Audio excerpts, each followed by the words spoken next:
Hujan yang turun setelah kebakaran seharusnya menjadi berkah. Air yang mengalir membasahi tanah kering, membantu meredakan panas sisa kebakaran, sekaligus membersihkan udara dari partikel-partikel berbahaya.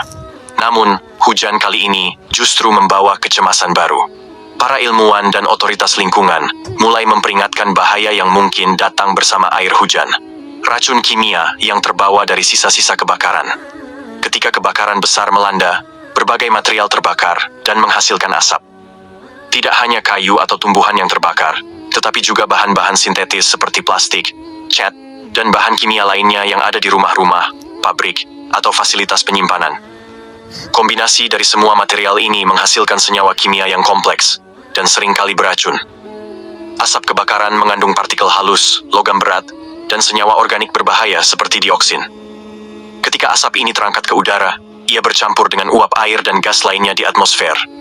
Saat hujan turun, air hujan dapat membawa partikel, dan senyawa ini kembali ke permukaan tanah, menciptakan fenomena yang dikenal sebagai hujan asam atau hujan beracun. Hujan beracun ini dapat merusak ekosistem lokal, mencemari tanah dan sumber air, serta membahayakan kesehatan manusia. Para ahli memperingatkan bahwa racun yang terbawa hujan tidak hanya berdampak jangka pendek, tetapi juga memiliki konsekuensi jangka panjang terhadap lingkungan dan masyarakat. Warga kota Los Angeles khawatir bahwa air hujan mengandung racun dari sisa asap kebakaran yang sebelumnya memenuhi udara. Kebakaran hebat yang menghanguskan ribuan hektare lahan dan permukiman menghasilkan asap pekat yang mengandung berbagai zat berbahaya, termasuk karbon monoksida, logam berat, dan senyawa kimia dari bahan bangunan serta barang-barang rumah tangga yang terbakar.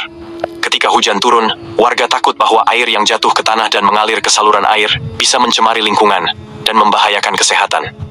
Banyak yang menghindari terkena air hujan secara langsung, bahkan memilih untuk tidak keluar rumah. Mereka juga khawatir dengan kualitas air minum yang mungkin tercemar akibat partikel beracun yang terbawa ke sumber air.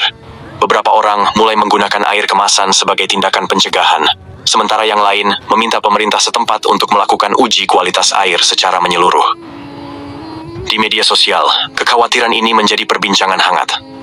Beberapa warga membagikan pengalaman mereka melihat air hujan yang tampak lebih gelap dari biasanya, sementara yang lain merasa sesak napas atau mengalami iritasi setelah hujan turun. Pihak berwenang pun segera merespons dengan mengimbau warga agar berhati-hati dan menjanjikan penyelidikan lebih lanjut terkait dampak hujan pasca kebakaran. Para ilmuwan lingkungan juga turun tangan untuk menguji kadar polusi dalam air dan tanah, guna memastikan bahwa hujan tidak membawa risiko yang lebih besar. Meski belum ada kepastian mengenai tingkat bahaya hujan tersebut, kecemasan warga tetap tinggi. Mereka berharap ada langkah cepat dari pemerintah untuk mengatasi dampak ini dan memastikan bahwa lingkungan tetap aman bagi mereka. Entah apa maksud dari kejadian ini, musibah dan bencana terus datang beriringan.